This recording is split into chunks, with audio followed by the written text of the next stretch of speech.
Pastor, what's his name, church. Then Tornadoes I'm in turning around. Texas and Louisiana. Okay, well, send me the address because I might be down there on Sunday. Power to hundreds of thousands of people Okay, in the okay. Dallas-Fort Worth Oh, area, that'd be and hundreds of great. flights Oh yeah, you know I'd come and hear you sing. You know that. canceled. In nearby No, Hurst, we're gonna sing Texas, together. Michael Roberts, Yeah, a 'cause Uh, firefighter with WPTF, well, the said that the Apostle storm Council, tore some the of us, ceiling off his huh, apartment. I would do that, and but and you paid. I'm a sneak on in. When gusts of more than I'm here 50 right now, miles everyone per live and clear hour on the Okay, Facebook end. he's nice and clear. The National Great. Weather Service planned today to survey Okay, great, great, great. Donna And I'll give you the start time in just a moment when I calculate it. Upper Thank you Midwest so and New much. England today and tomorrow. A SpaceX No, capsule Santita girl, carrying my four phone was really astronauts crying. arrived at the International And Space my Station phone this was on, morning. and the They'll doggone be phone there was for dead. 6 months.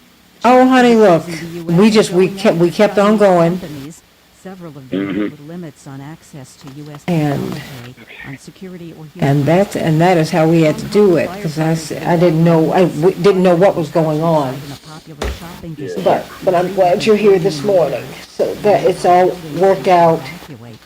This is a My regular. I have about 6.5 minutes. Okay, great. Thank you, hon. The Justice Department Okay. has injured Capitol police officers and the Democratic Okay, just give me one moment, Darius. Donald Trump over Okay, well, the court case to the party why the president does have broad legal latitude in communicating with the public, but nobody the president's official responsibilities include inciting imminent private violence. The brief is part of a federal court case testing the limits of executive power. Then a judge last year rejected Trump's efforts to throw out civil lawmakers and two Capitol officers. Trump's words were the free rally were likely.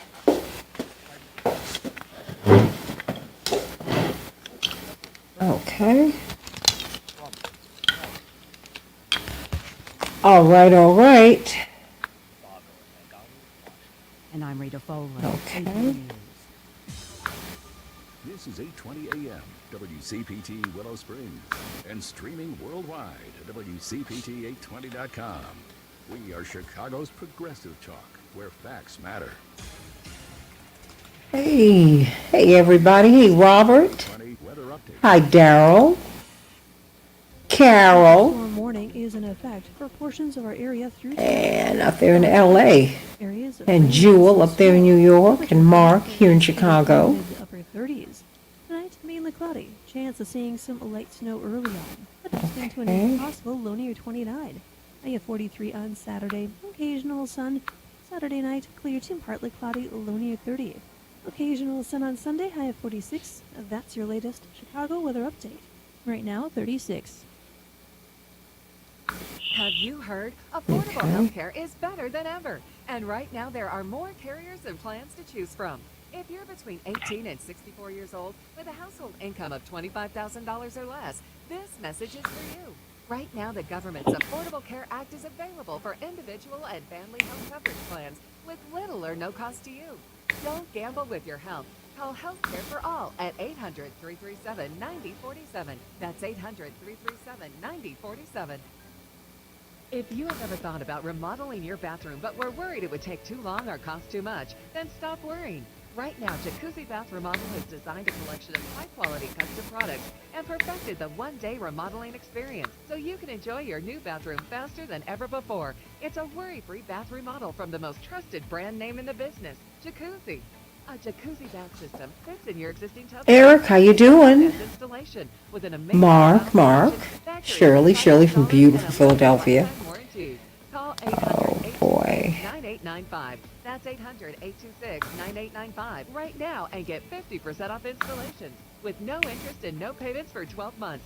Replace that old bathtub today with a walk-in shower for a safer bathing experience.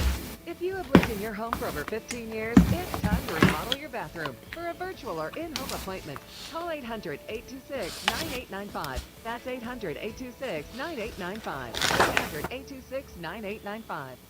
Join us for a conversation about living our best lives during the WCPT Health and Wellness Panel, Thursday, March 9th from 4 to 6 p.m. I'll be joined by my co-hosts Santita Jackson and Patty Vasquez as we engage health and wellness specialists in the integration of Eastern and Western medicine. Sponsored by Great Lakes Clinical Trials, Chicago Community Acupuncture, Digestive Health Solutions, Mark Drugs, and the Science of Spirituality.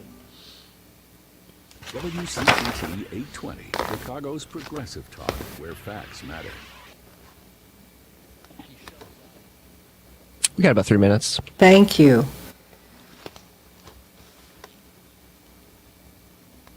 Can you just keep that going? Because I need to hear just to make sure we're still up, okay?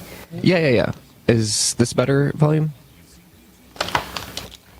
No, I can't hear anything. Now I can hear. Thank you. Okay. Now in 2023, it is time for us to rededicate ourselves to democracy and whatever small portion of it we can work on, we can work for, we can help fix. Depending upon your life situation, depending upon your resources, that answer is going to be different for everybody. But if you care enough to listen to this radio station, I don't care what the answer is as long as there is an answer. Listening to this radio station is great. It will keep you informed on the issues you need to know about, but it's kind of passive, and I'd like you in 2023 to figure out what is the active thing that you can do. Whatever it is, figure out what it is that you can do. We're all going to do something together. Keep listening to WCPT 820 because facts matter. If you have ever thought about remodeling your bathroom but were worried it would take too long or cost too much, then stop worrying. Right now, Jacuzzi Bath Remodel has designed a collection of high-quality custom products and perfected the one-day remodeling experience so you can enjoy your new bathroom faster than ever before. It's a worry-free bath remodel from the most trusted brand name in the business, Jacuzzi. A jacuzzi bath system fits in your existing tub space. It's a no-mess installation with an amazing style selection, factory-certified installers, and a limited life. 1 minute. Okay. Call 800-826-9895. That's 800-826-9895 right now and get 50% off installations with no interest and no payments for 12 months. Replace that old bathtub today with a walk-in shower for a safer bathing experience. If you have lived in your home for over 15 years, it's time to remodel your bathroom. For a virtual or in-home appointment, call 800-826-9895. That's 800-826-9895. 800-826-9895.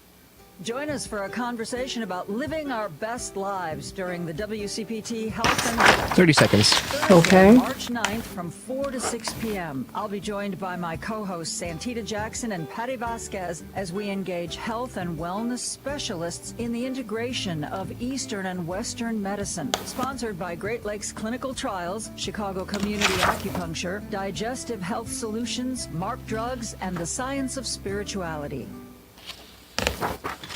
This is Stand by. WCPT 820. Okay, I need you to turn this up, please. Thank you, hon. Is that better? It's a little louder. Better? Okay, that's better. Thank you so much. This is the Santita Jackson Show. Perfect. All right, everybody, let's have a great show.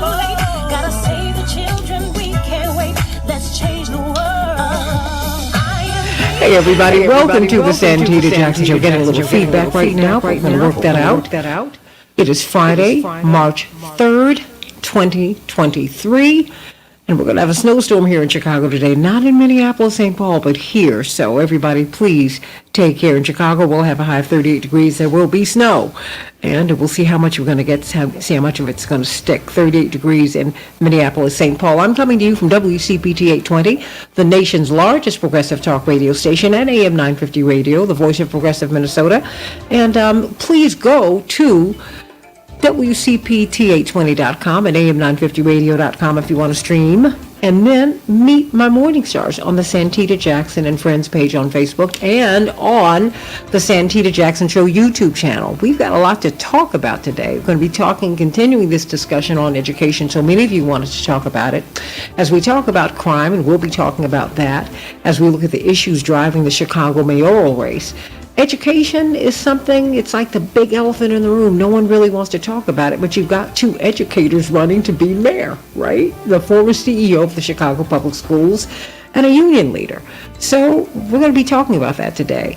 What is the future of public education in Chicago, indeed in the rest of the United States? I'm Santita Jackson. I want you to call me at 773-763-9278, 773-763-9278, and join Eric and Linear Bob and Eric and Daryl and Shirley from beautiful Philadelphia, and Entho, how you doing, from France? Hey, Carol, getting up there real early in LA, and so many of you, Marquet, hey, give our love to Lorraine, sweet Lorraine, and Jewel from New York, and Robert. So many of you joining us so early this morning. So, and everyone, please like and share the show. Like and share the show. And then I want you to call in and weigh in on education. What about public education in Chicago?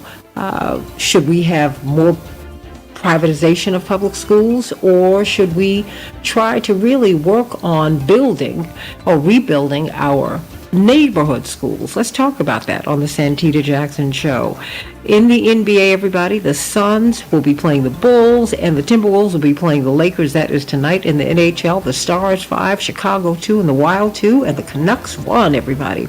Major League Soccer will see Chicago facing off against New York City, but Minnesota won't be playing again until the 11th, a week from now. We're going to have Julianne Malvo with us today, and Dr. Michael Byer and attorney Robert Tillo, and Pastor Darius Brooks will join us shortly, and Dr. Shanina Knight, and of course, let's get some of these headlines. Wow, everybody's been paying attention to this case in South Carolina. Alex Murdaugh, a scion of a great family in, certainly very well-known family in South Carolina, disgraced attorney, well, his trial garnered national attention. People were shocked about the brutal murders of his wife and son. Well, he was found guilty last night. After more than a month of listening to dozens of witnesses, jurors took less than 3 hours to convict Murdaugh on all 4 counts. He will be sentenced later on today, 30 years. It could be life without parole. We will see, everybody. Prince Harry and his wife Meghan have been asked to vacate the residence gifted to them by the late Queen Elizabeth II. Quote, according to a spokesperson who spoke to CNN, quote, we can confirm the Duke and Duchess of Sussex have been requested to vacate their residence at Frogmore Cottage, close quote. The statement followed a report in the British newspaper The Sun that claimed the pair were being evicted from the property, which is owned by the Crown Estate, and that it had since been offered to Prince Andrew, one of King Charles's brothers. According to The Sun, the couple was reportedly asked to leave the property days after the release of Harry's memoir, Spare, in January. Tennessee has become the first state this year to restrict drag show performances. Republican Governor Bill Lee signed a new law Thursday to limit adult cabaret performances on public property so as to shield them from the view of children, threatening violators with a misdemeanor and repeat offenders with a felony. And those are just some of the headlines on the Santita Jackson Show. We are so excited to have the anointed. That's right. Your will is what's best for me. Safe in his arms. So many of our great inspirational hits, gospel hits. And not just hits, they have just been blessings that will live on through the ages. The great Pastor Darius Brooks, who, of course, they are feeding people at his church. And just very quickly before you get into the good news, where is Grace Central and how can people get something to eat? Pastor Darius Brooks.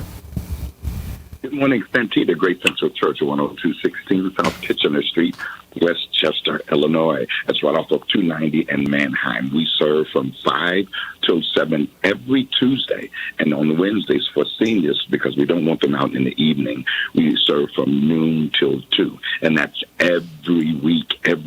And we don't give peanut butter and jelly. We give $200 and $300 worth of food in boxes every week: chicken, shrimp, salmon, produce, jiffy mix, eggs, milk, cheese, the whole nine. We give it every week. So if you know anybody who's in need of food, we are happy to serve. We are happy to be here for the hungry, to feed the hungry, to heal the sick, to set the captives free. We are literally and figuratively doing this. And Santita, I can't do it on my own. That's why I'm so excited about the Word of God in our lives. As a believer, this is what we do. If you are a believer, this is what we do. Santita, there are three positions in life. There are non-believers. Those are atheists.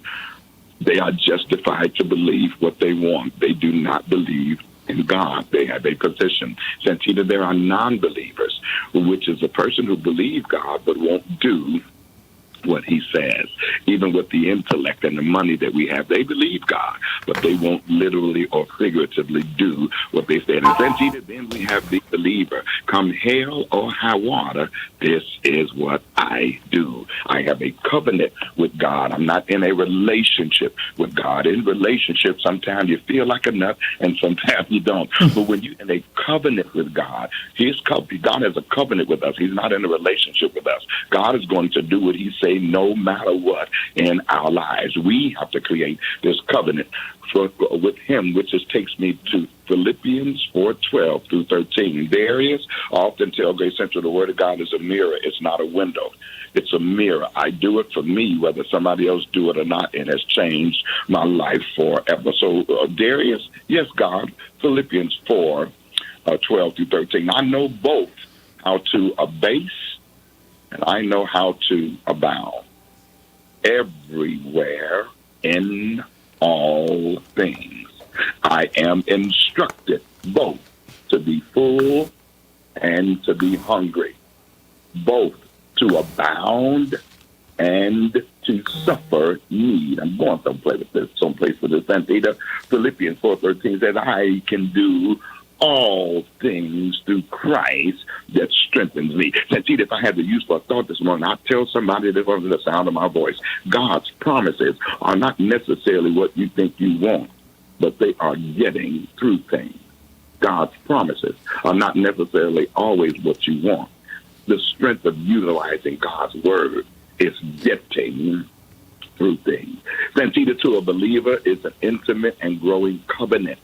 The word of God is not a set of doctrines to just think on or habits to practice or even sin, to this matter, to be avoided.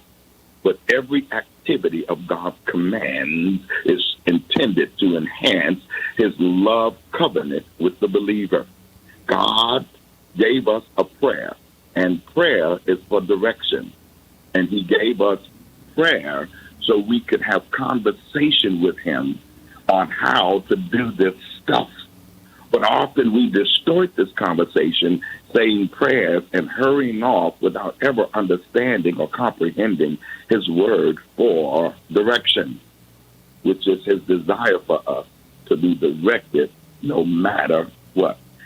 Santita, the word of God says, I set before you blessings, I set before you curses, I set before you life, I set before you death. Choose life. Santita, he told Darius Brooks this. He told Santita Jackson this. He told Jesse Jackson this. He told Mama Jackson this. The folk that was here before us, the folk here right now, when we dead and gone, God says, I change it not, which is his word. He says, that's me setting all this stuff in front of you. Hello, sir. Hello, ma'am. Yeah, that's me. But I want you to choose life. And he says, in him, there is life, but to be directed through him. Through Santita means we are utilizing God's word for a personal direction. He uses through because through is moving from one side of a thing and out of another side of an opening or a channel or a location. When we don't trust God's through, we are using religious activity, not a criticism, just an observation, and it's not bad. And this is apart from a covenant with God. Religious activities are empty rituals. We just do them all the time, but there are no promises, no results from them, not a criticism, just an observation. Ain't scared of nobody, ain't hating on nobody. Santita, as I close, the area where all of us often struggle in and most vulnerable are in our motives. And there is a purpose for pain. There's a purpose for life. There's a purpose for a lie. There's a purpose for untrue people. There's a purpose for manipulative people. There's a purpose for honest people. There's a purpose for people who rich.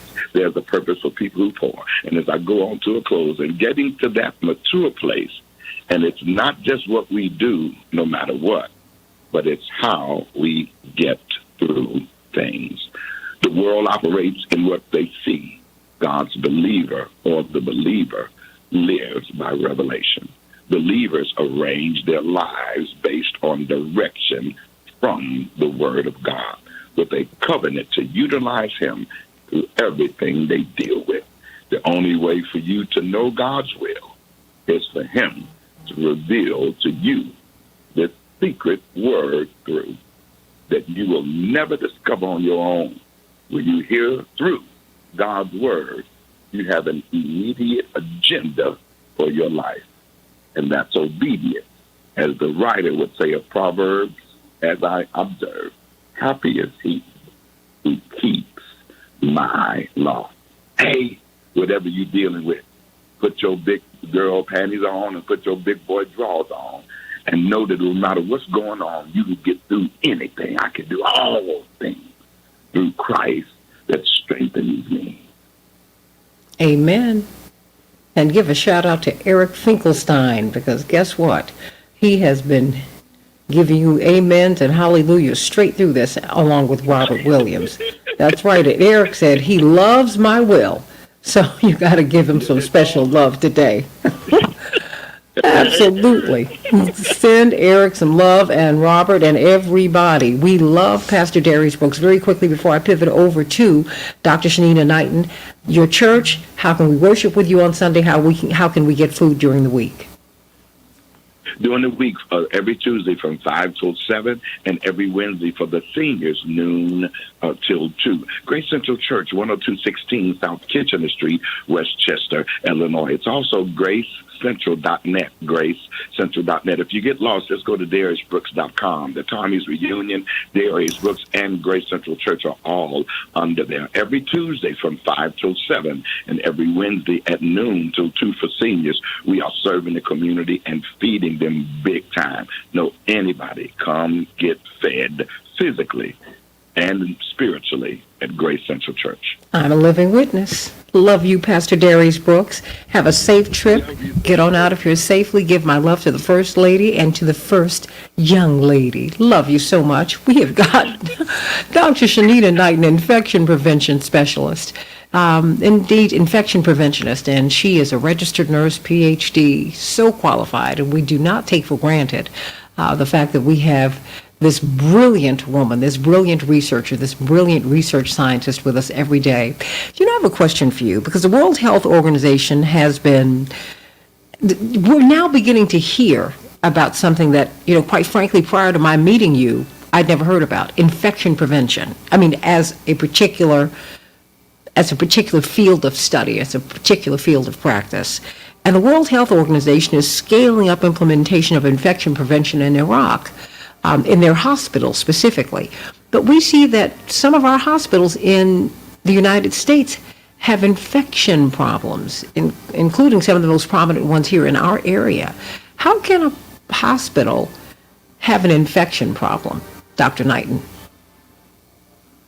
Good morning. Good morning. So just historically, I want to remind the audience that there's a such thing called healthcare-associated infections. And it's interesting because the statistic used to be that approximately 1.7 million people in healthcare settings would get an infection, and of that 1.7 million people, a little bit less than 100,000 would die every single year. Mm-hmm.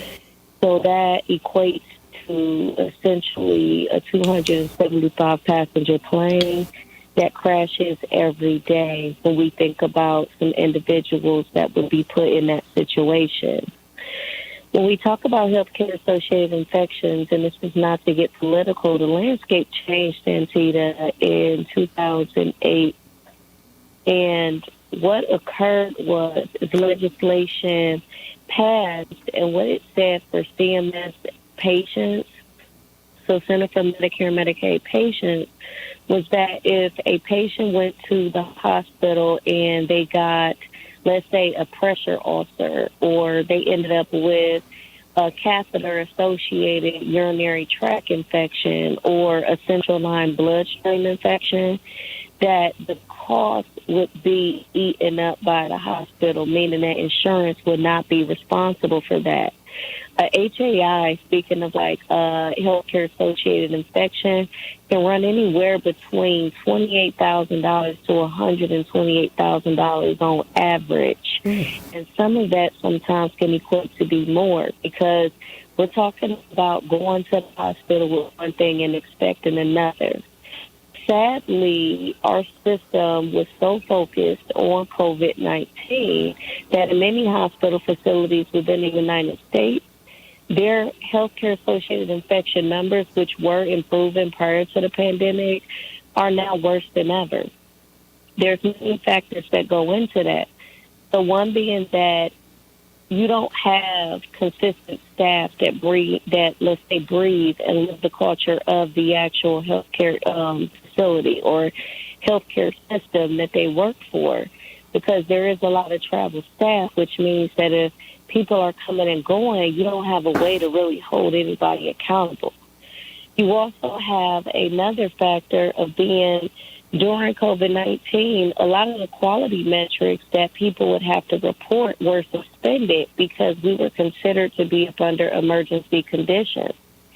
Another issue that we had is when we talk about personal protective equipment. Personal protective equipment, as many of us can recall, during COVID-19 was scarce. We faced shortages. We had to ration, different items that you would typically use in order to be able to prevent infections.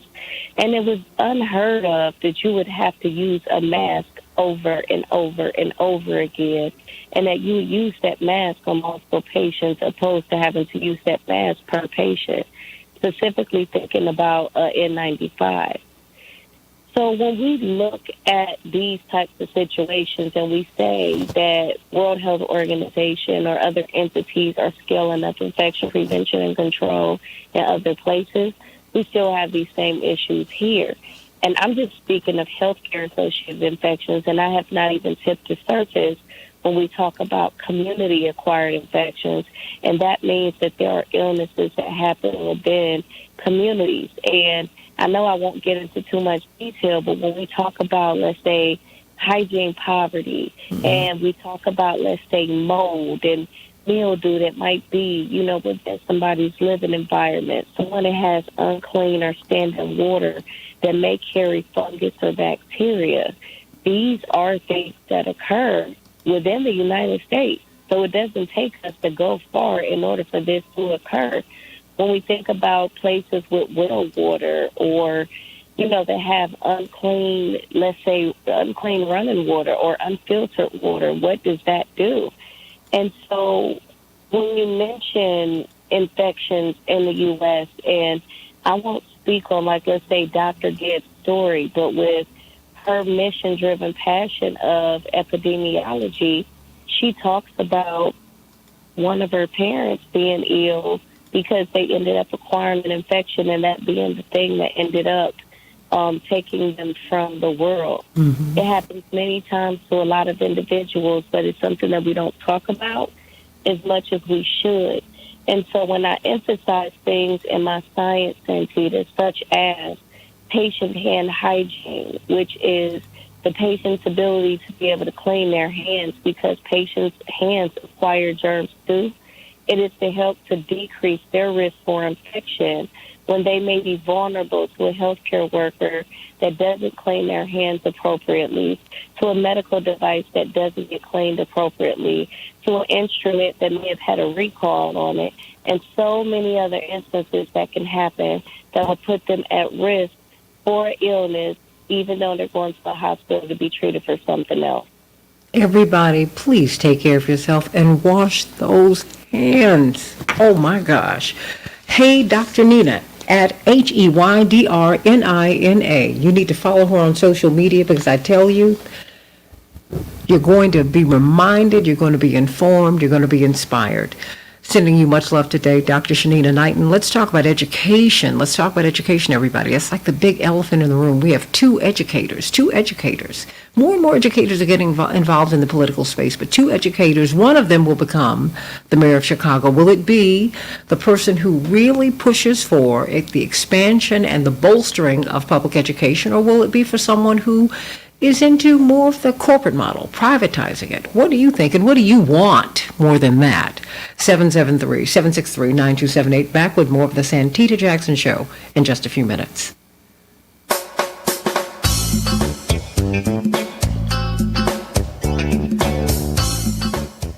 Dr. Knighton.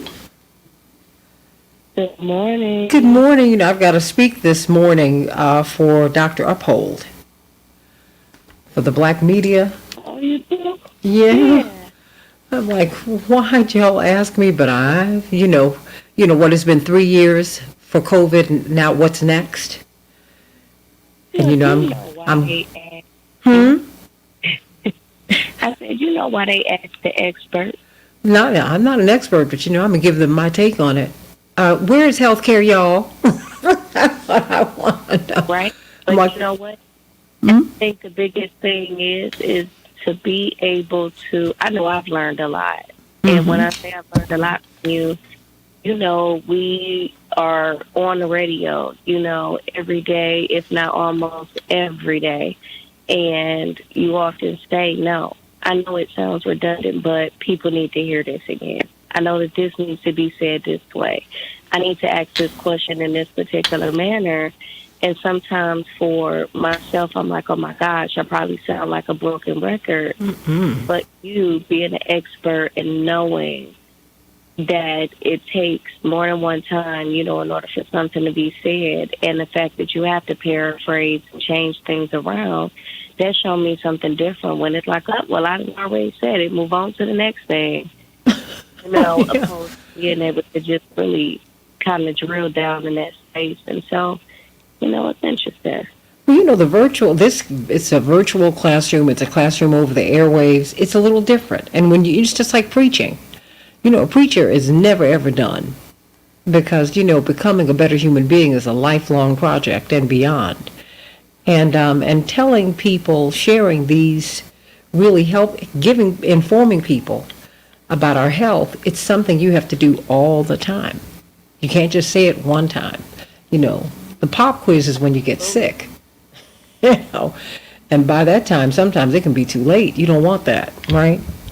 Hi, Ms. Jackson. We have 2 minutes till the show, and we have Shapiro Wells, Dr. Byer, and Robert Patillo on and ready to go as well. Fantastic.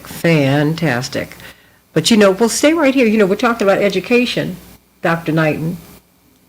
Education. That is like at the center of the discussion here in Chicago, although it's like the big elephant in the room. Attorney Patillo and Dr. Byer, how are you? Good morning. I'm well. How are you? Oh, it is wonderful hearing your voices this morning. So we're going to get right into it. Shapiro Wells, you ready for tonight? I am, Santita. Okay, we're about to come up. Why don't you give people, tell them what's happening tonight before we get on the air, real quick. Yes, we are having our Courtney Copeland Memorial Foundation annual gala, and it's tonight at the JLM Community Center at 2622 West Jackson. And tonight we're going to have a lot of fun, music, dancing, live entertainment, and of course our fabulous food catered by Celebrations by Us. So please come out and support this great foundation. We're going to have a couple of raffles. We're raffling a 55-inch TV, an air fryer, and we're doing a 50-50 raffle. So we're excited to have everyone tonight. And what time does it begin? At 7 p.m. Okay, all righty, dighty. All right, stay right there. We're going to let everyone else know about it. 30 seconds. Okay, stand by, everyone. Abraham, how you doing, my sweet? Down there in Venezuela, sending you much love, and those in France, sending you much love, sending everybody much love today. Stay right there, everybody. Stay right there, coming up. I'm sorry, I'm thinking about my dog. It's okay. Oh, boy. Stand by. Okay, thank you. We can change the world, change the world, change the world. Yes, we can. We can change the world, we can change the world, change the world. This is the Santita Jackson Show. War and hate to a place of love, it's not too late.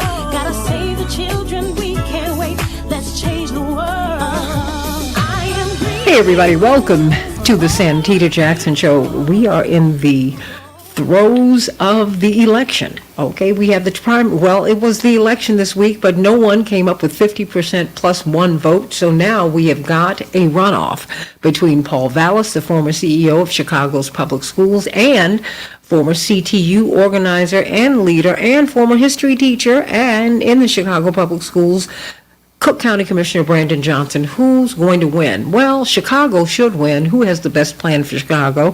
Who has the plan for Chicago that you want to see implemented?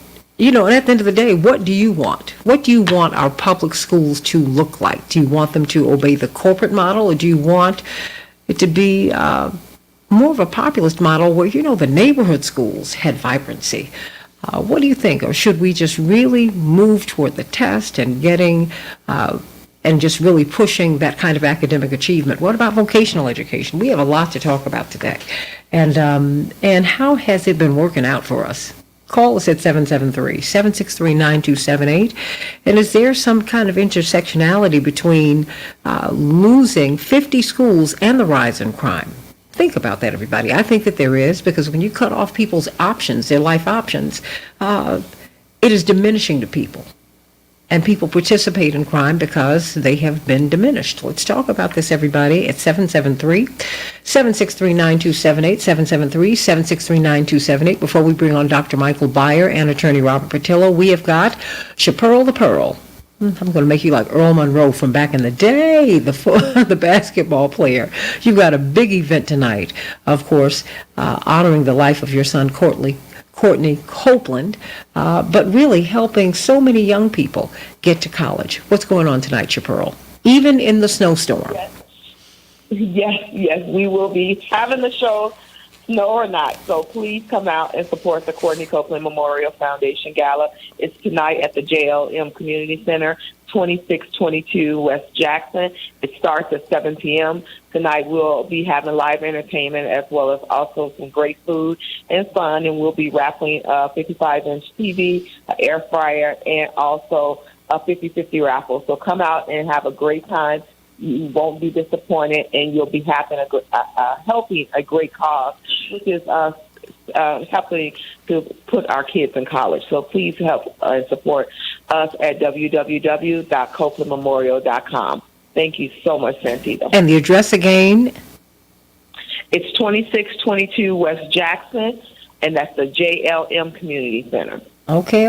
All right. Tonight, everybody, this is the night. Get on over there. And then go to what is the Courtney Copeland Memorial Foundation? I mean, what is your website? Yes, www.copelandmemorial.com. CopelandMemorial.com, everybody. You can make a contribution today. Blessings to you. Let's go to Dr. Michael Byer and attorney Robert Patillo. You know, it seems that we have two candidates who are ideologically, you know, I'm not going to say opposed, but certainly they are on opposite sides. You have someone who leans right, who's promising more police, more charter schools, and more fiscal responsibility, okay? And he's got a lot of black, I would say black middle class at least, support. I mean, a lot of high-profile African Americans, black folks in Chicago, are supporting Paul Vallis. Do not be fooled. His opponent, Commissioner Brandon Johnson, Cook County Commissioner Brandon Johnson, who took 20% of the vote to his 33, almost 34% of the vote, he ran on raising taxes, criminal justice reform, so what do you think about that? And then people are saying, okay, he's saying defund the police, but is that all that he's saying? Well, let's talk about this, and let's talk about where they would take education in this city. Where would they take education in this city? Let me start with you, Dr. Byer. Where have they both sought to take our education system, and why is that important, Dr. Michael Byer? Yeah, so I think what you start off at the top of the hour as far as corporate versus community based, that might give an impression of what it entails, but a better description might be top down versus democratic or Bottom up. small d democratic, because what you see is that Paul Vallis has a clear history across 4 school districts that he has run, and he has implemented top down changes. Sometimes, he adopts some changes that are supported by, in one instance, by a teacher union. So he does, consider other people's ideas, but for the most part, they're top-down changes that have consistently, across Chicago, Philadelphia, and New Orleans, when he leaves, which is always anywhere from, a few years later, there's often a debate about whether or not his changes and reforms actually improved anything. In 2 clear cases, in Chicago and Philadelphia, it left the school districts in worse financial shape than when he started. Chicago, to this day, he is credited, and not in a positive way, with putting the district in the position where it is now, which is a significant pension holiday he instituted. Meaning he didn't pay off the pension, he kicked the can down the road, and as a result, we're still paying that off. In Philadelphia, he made massive changes that were not funded. And so even though he has a financial background, that's how he got started in public service, he clearly doesn't do the best job there. So he comes into these school districts, makes massive top-down changes, and then walks away, leaving everyone to debate and hold a bill as to if the changes were any good. And there's significant evidence that a lot of the changes were negative and harmed, and I'm quoting here, the most disadvantaged students. In Chicago, he called homeless families a special interest and refused to follow a legal settlement. In New Orleans, when he left there, he claimed that he drastically improved the school district, but there are reports that he was accused of hiding that demonstrate that those schools were, quote-unquote, improved by, again, harming the most disadvantaged students by pushing them out of school. If you think crime is bad now, what's going to happen when you start pushing out thousands of poor kids with no other options? They go to the street, they go join gangs, it leads to lives of crime. So on paper, you can say, oh, he improved the school districts. But then when you dig below the surface and look at the actual data, it's at best questionable, and in many cases, he leaves the districts in worse shape. So if he has done that across 4 school districts, Bridgeport, Connecticut being the 4th, and he had to leave there because he refused to even get the legal certification, even though he was given a waiver to do it in 10 days as opposed to 10 months. So 4 school districts he leaves with people debating whether or not he improved them or not, and now we're going to put him in charge of the city. And, my last point here is that I'll give the government credit that I've met him a few times when I volunteered for Amara Indian's campaign, 2 go-rounds. So I met him. He's a nice guy. He genuinely seems like he wants to do well. But I got to say, speaking as a white guy who's read a few books and maybe has opened I've opened my eyes a little bit here, but it takes a pretty, bold white guy to go around to 4 predominantly black school districts, do some actions that are highly questionable and continue going on thinking that you're the savior that's going to make everything right. It's quite impressive, actually. Well, why do you think he feels he is doing good and not doing harm? Because school districts are very complicated. They're more complicated than any organization, any corporation, any business, because they're a mixture of industry, right? There is an organizational aspect to schools, but then they're mixed with politics and government. So there's 3 things: the political realm, the government, and just like the normal day-to-day running of an organizational business level. There's nothing else like it. There's nothing else like it. And you have all 3 of them on top of each other, 3 of those lenses of how you see the schools. They're very complex. And you can't come into any school district or any organization and make massive changes and then walk away 2 or 3 years later and say, oh, that was good. Usually when you make massive changes, you have to stick it out for 5-10 years and stay consistent to make those changes right. But that's too often what you see is you see leaders come in, make massive changes, and they leave, touting those reforms, and then the house of cards crumbles after they leave.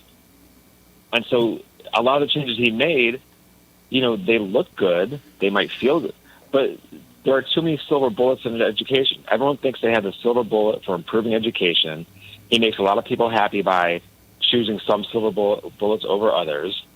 But in the end, if you don't stick with the reforms long term, I'm talking 10, 15 years, they're not going to stick it. Nothing's going to really change. And that's what you see, is that a lot of his improvement in New Orleans, in Chicago, and Philadelphia came about by basically pushing the worst test takers out of schools, out of the district, and then, miraculously, the school improves or the district improves. Well, anyone could do that. I mean, if you don't count the worst players on a team, everyone can have a championship team.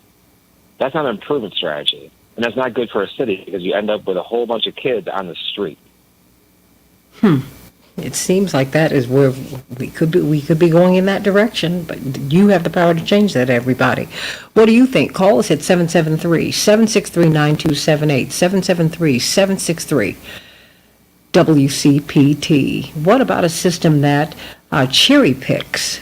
I mean, Attorney Robert Patillo, because we're looking at the highest test scores and all of that, and genius shows up in all kinds of ways, not necessarily in a test score. Some kids also develop later, and their genius just remains hidden from tests, and on and on and on and on it goes. What about this fight this fight between the corporatization of the public education system and really, I guess, expanding the public education system? What do you make of that? Well, first, I think that running them a little commercial for ranked choice voting, and why I think Chicago might want to adopt this, because it seems to me that every single election cycle in Chicago, particularly in the mayoral elections, you end up with a couple candidates at the end where the most people are saying, how the hell did this end up being the only two candidates we have at the end? And it's, instead of people picking their favorite candidates, they're picking between the least worst candidate. I think ranked choice voting would very much help to ameliorate that issue, particularly if you look at some of the other states that have adopted it, even places like New York that have adopted it. It helps give a more democratic voice to people, so you get more of a candidate with more popular support than the current system. So I think more jurisdictions around the country might be switching to ranked choice voting as something that can really help in Chicago. Well, on the issue of education, well, I think the community has to decide exactly what they mean by progress, what they mean by improvement. Are we just trying to get improved test scores so we look good on paper, or look good for federal funding, or are we looking for actual societal increases in the educational policy? Because if you're looking for the latter, well, then you need a candidate who has a holistic approach to education, not just efforts to raise test scores, but ensuring that you have a social system that puts students in a place where they can actually succeed and prosper. Kids who are not hungry generally do better on tests. Kids who come from houses that have electricity do better on tests. Kids who come from houses do better on tests. So there are a lot of big issues that can be attacked before you even get to the classroom on improving student outcomes. I do think when it comes to this issue of the corporatization that we are seeing nationwide, the continued effort to standardize education to the point that you're taking all local control out of the educational process, where you're taking all curriculum choices away from parents, where you're taking any experimentation in the classroom out in exchange for these models that have worked in we're ending up with a lack of advancement because we're only going towards the larger and broader corporate system. When you have candidates that buy into that, they seem to tend to come in with the same dog and pony show, talking about how it will be so much easier to raise test scores because this is what we did in XYZ. But in reality, I think more communities need to be pushing for more parents' interaction in schooling, more innovative approaches to education and more outside the box thinking, because what we've seen thus far is America has been kind of on the same path for about 40 or 50 years now, the educational system, and that is not something that's keeping up with the rest of the world. That if you put it in an international context, we're no longer competing with students the next school district over, the next town over, even the next state over.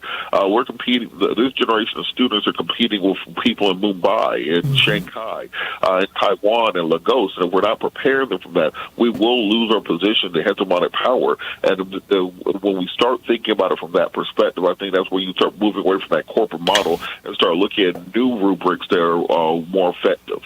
Well, let me ask you this, Dr. Beyer. I mean, you've been a principal in one of the leading schools here, really in the nation. I keep hearing people say that we need to adopt a new model of education, that, you know, the model is old, it is not applicable today. How should, or how would you, do you think that public education needs reform, or should we be teaching differently? Is there anything that we should be doing differently in education today? I think, incidentally, the school that you alluded to being top of the nation, it was actually just a public neighborhood school, and one reason why it was so good was because of the massive segregation in the city. That if you serve, you know, students with, you know, who come from wealthy homes and whatnot, you're more likely to get good test scores. So, well, no, but say that, because isn't there a correlation between test scores and parental income? Oh yeah, absolutely. Very close correlation. It's not the only factor, of course, but very strong correlation. I mean, when you have money, you can throw, you know, your kid into tutoring and test prep and all the services that the public district doesn't afford. But as far as reforming education, you know, in my personal opinion, the biggest reform we have to do is get non-educators and you know, these silver bullets out of education. One book, you know, I've read a lot of books on education, but there's about 3 or 4 that I always go back to. One's called "So Much Change" or "So Much Reform, So Little Change." I will get a switch there, but it's by Dr. Charles Payne, University of Chicago, a professor, and he described how during Arne Duncan's tenure, Chicago Public Schools went through reform after reform after reform, change after change, or they implemented all these things, and in the end, you barely saw the needle move at all. And what's happening is in education is that there's a lot of fads, you know, a lot of popular things that come in, the newest technology, the newest app, the newest textbook, and we focus more on things that have the least value. Curriculum matters, of course, but we don't spend any time actually developing teachers' skills. You still have teachers who come to school, they clock in, they go to their classroom. You could go an entire day, entire week without ever talking to a colleague in a meaningful way about how you teach. And so we're not developing the actual skill of teachers. It's a simple reform. Just focus on developing the teachers. Because we have great curriculums out there that we can purchase, right, from companies that teachers can develop. That's not the issue. The problem is we invest almost nothing in the development of teachers. And that's the one change that has to happen, and you rarely see it. All those reforms, I've been reading the past few days over all the reforms that Val has implemented in Chicago, in Philadelphia, in Bridgeport, in New Orleans.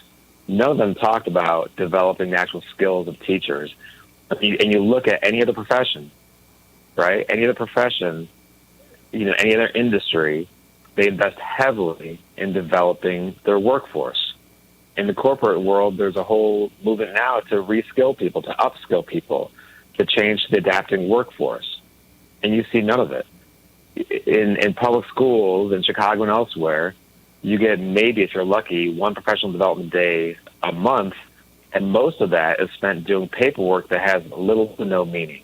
It's just bureaucracy. And there's models out there. You could add an hour to each school day and have teachers work together, collaborate together every day.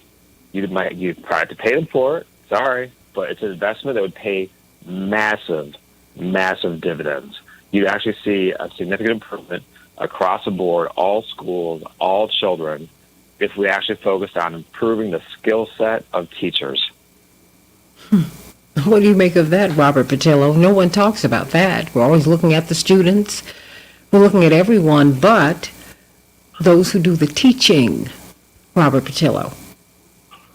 Well, this is part of what I meant about having that outside the box thinking and a holistic approach to education, because sticking kids in front of more tests that we know doesn't work. I was part of that testing generation where it was the Iowa test of basic skills, the blank test coming along, and I can affirmatively tell you, do not need any research studies or anything. Ain't learned a damn thing from them. Nothing at all. That was a complete waste of time doing that. Teachers began stopping actual classroom instruction so that we could spend 2 weeks just doing test preparation so they could teach us how to fill in bubbles, because they understood the school funding and everything else came down to whether or not the kids could fill in the bubbles the right way. That is not a way to educate children for the next generation. And this is part of the issues that we run into. So you have to take an approach of saying, well, we talk a lot about education, but who's going to come in talking about raising teacher pay? Who's going to come in and talk about fixing some of the structural issues and infrastructure issues in schools? For example, a city like Baltimore, we talk about the number of kids who don't have the ability to read and write and aren't reading at grade level in the city, but they don't talk about the number of schools that don't have air conditioning. So kids can't go there when it gets over about 80 degrees, so they're just wandering the streets. We don't talk about the lack of school buses. So many kids can't even get to and from school because the city doesn't have no school buses or no school bus drivers. We don't talk about the lack of funding for lunch programs in the city. So you have kids who are hungry in school because the school either doesn't have enough money to feed them, or they have to feed them such low-quality feed. Once you pump them full of salt and sugar all day and then tell them to sit down and read, it's a fait accompli. It's not going to happen. So when we talk about a holistic approach to education, it cannot simply be we need to be harder on the kids or we need to bring in these models from other places. We have to start thinking outside the box, because on the whole, pretty much the educational system for the entire country is behind where it should be internationally. Even if you look at some of the best districts, they still don't match up to what kids are learning in other countries. We have to start breaking the system apart from the inside out, getting out of this 19th century model that we are still in, which is mainly based on teaching American propaganda for a little bit of information in between. Is more of a daycare center to watch your kids while you're at work than it is to educate children and really use those hours that we have for classroom instruction in a way that is best suited to educate children for the challenges coming up, not in the next 10 years, but in the next 50 years. Dr. Byer, the last 90 seconds belong to you. Yeah, there's a lot we can do, but in Chicago, where there's mayoral control, and there'll be a significant influence even after we have like a school board, we have to be very careful on who we elect, because they are going to have a significant impact on it. And just in this case, we can just look at their track records. And in one case, one has a long track record going from city to city, making significant reforms, and the other one has been community-based, has been listening to people and working with people, building things up at a ground level over years. And it's a pretty straightforward choice, so we've got to make sure that we're careful here. Well, do you see an intersectionality, just very quickly, between the rising crime rates and closing schools, diminished education options for these kids? I've read the most convincing thing to me is that back in, because the crime has gone up everywhere, in every big city, and including rural areas. We're all hyped up because of Fox News trying to blame it on blue or liberal cities. It's completely false. Crime went up everywhere. And it's directly correlated to the justice system that during COVID, courts shut down, and so that everyone who was accused of a crime got put back on the streets, and courts were delayed, cases were delayed. And you have a backlog of cases, and so people aren't held accountable. It's simple as that. The court system will catch up, hopefully sooner than later, but that's what the rise in crime is. And, unfortunately, for Mayor Lightfoot, she was blamed for it all, as every other big city was. But, I want to see a rural mayor fired, because they have crime issues, too. Absolutely. Let's talk about education, everybody. Do you think that the diminished education opportunities are driving crime, Or do you think it's a little bit more than that? I mean, are we really willing to look at the things that are driving the anger and the crime in the United States? Think about East Palestine, Ohio. Did you see that town hall meeting last night? Did you? These people are saying, Norfolk Southern, get us out of here. This place is poison. The railway workers who are trying to remove the toxins are sick. They're sick. And if you don't see a connection between all of that, hey, open your eyes, everybody. There's a lot going on. More of the Santita Jackson Show. I want you to call me at 773-763-9278, 773-763-WCPT. Let's talk about this mayoral election. What are the big issues in your mind? Is it crime? Is it education? Is it health care? Is it the fact that 200 to 300,000 black people have been pushed out of Chicago because of gentrification, and the place is just getting to be unaffordable? Call us at 773-763-9278. Back in just a minute.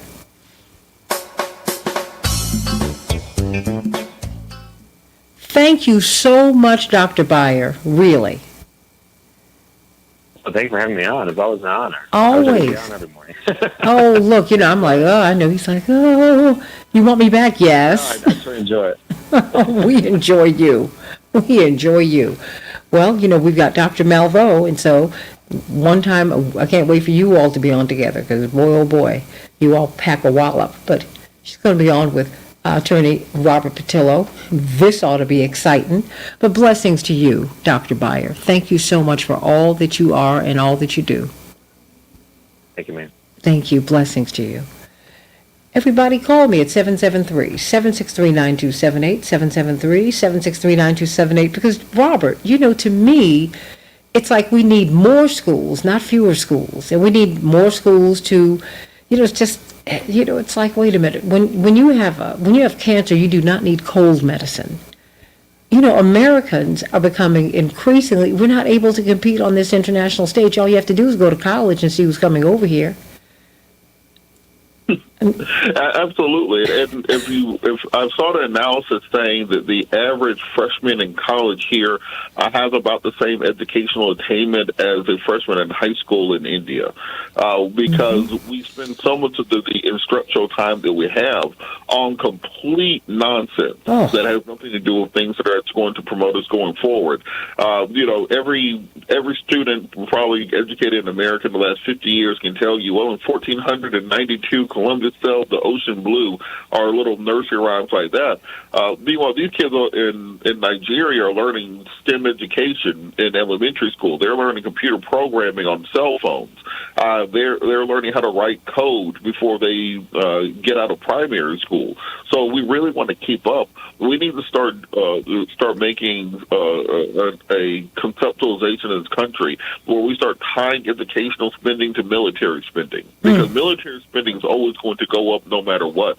And let's just simply say that the Department of Education gets 50% of the money that goes to the Department of Defense. So every time y'all want to raise the Department of Defense's budget, you're raising the Department of Education's budget at the same time. And see how that would change the country. Because apparently we care more about the military. Hi, Miss Jackson. Dr. Valmos here. Our people can read and write. Absolutely. Of course, I got you. I got you. Dr. Malveaux, you're listening to, of course, Attorney Robert Patillo out of Atlanta and Baltimore. How are you, Dr. Malveaux? Okay. I'm doing well this morning. How are you? So glad that you are with us today. Tuda. Bless your heart. And we've just been talking, we just had Dr. Michael Byer, who just left us. He's been a very prominent educator here, and of course, because he has been working to get all of our children educated. And he says, look, as a white guy, I see the segregation. When you look at these schools with these great test scores, it's no magic and moon dust. You have the wealthiest kids over here. You have the kids who are not coming to school hungry. And we have the best resources here. Of course, they are going to top out on the exams. Not that these kids are not working, because that's not what we're not trying to imply that, and you shouldn't infer that either. But there's a lot going on. I cannot wait to hear you and Robert talk about public education and the importance of it, Dr. Malveaux. Why is it important? And does it work? Because, many people will say, well, my child goes to private school, as if As if all private schools are great. It's just... Hello. I'm like, do you know?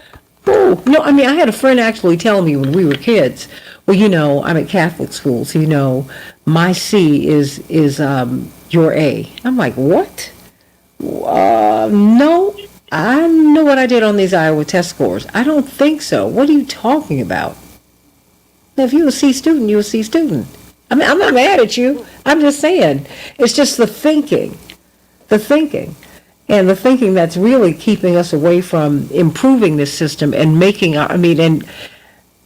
and enabling our children to be able to compete when they go to England, when they go to Mumbai, when they go to Johannesburg, when they go all around the world. Because when you go, all you have to do, we were just saying this, Attorney Patillo and I, if you just go to college, you see how these kids are being prepared internationally because you're sitting next to them when you're in school.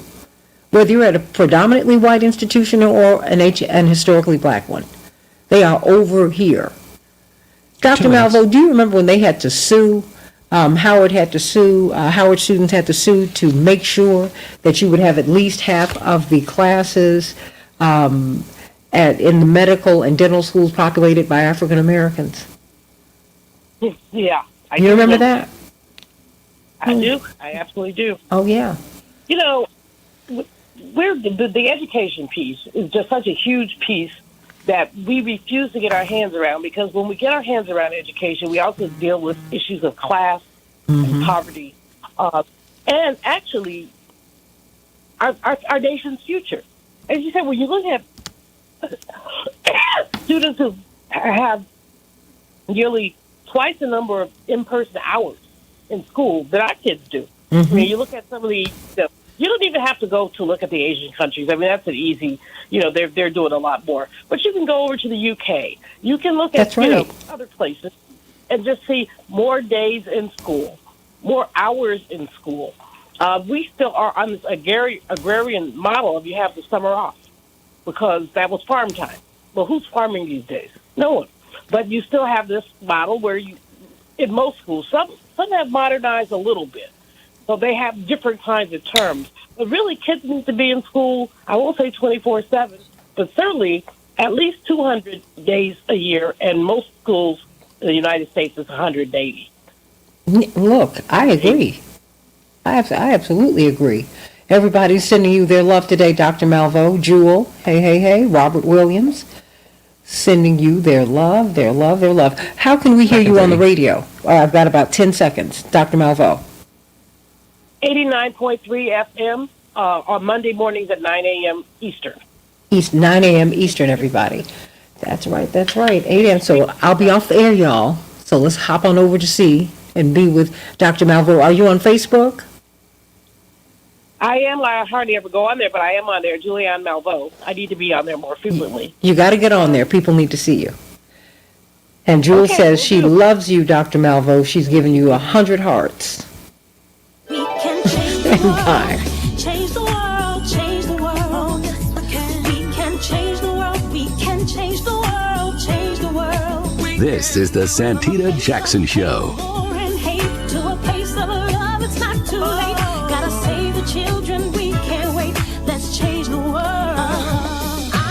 Hey everybody, welcome to the Santita Jackson Show. It's Friday, March 3rd, 2023. I'm Santita Jackson, coming to you from the nation's largest progressive talk radio station, WCPT 820 here in Chicago, and AM 950 Radio, the voice of progressive Minnesota. I want you to call me at 773-763-9278, 773-763-WCPT.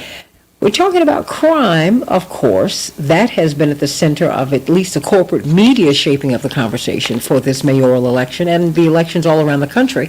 But really in Chicago, we have two educators who are facing off who are polar opposites in terms of their approach to education. One is into the corporate privatizing model. The other is into public education. Everybody in, nobody out. And really expanding resources that would go to the average public school. What do you think about that? What do you think? Call us at 773-763-9278, 773-763-9278. We've got the brilliant Dr. Julianne Malvo with us today, of course.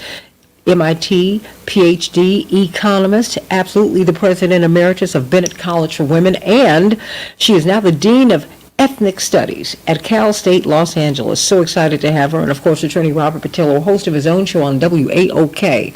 You don't want to miss it. On Sundays, it is on fire from 1 to 4 Eastern Standard Time. Rainbow Push. He just does so much. Brilliant civil rights lawyer. And I want to hear from you today at 773-763-9278. Let's get to some of these headlines on the Santita Jackson Show so we can get to the rest of the show as we talk about education. And is there some intersectionality between rising crime rates in the urban and rural worlds and diminished education opportunities? I want to know what your thoughts are. In Chicago, we're going to have a snowstorm, they say, today. We'll see how much of it sticks. Chicago, 38 degrees will be the high. It promises to be a snowy, slushy mess. We will see. Minneapolis, St. Paul, 38 degrees, partly cloudy. In the NBA, the Suns will be playing the Bulls. The Timberwolves will be playing the Lakers. The Lakers are still, they don't have LeBron James. They might not have him for, 10 games.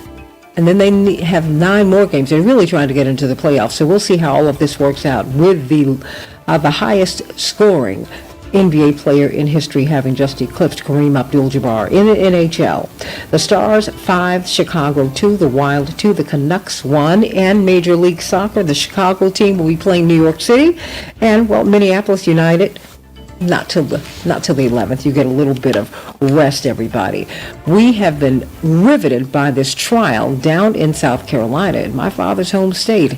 Alex Murdaugh, scion of one of the most prominent families in the state, 54-year-old disgraced South Carolina attorney whose trial garnered this national attention. Well, guess what?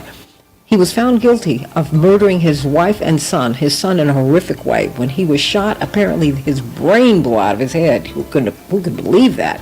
After more than a month of listening to dozens of witnesses, jurors took less than 3 hours to convict Murdaugh on all 4 counts that he was facing. Later on today, just in a few hours, he will be sentenced. Some people feel that he will be facing life without parole.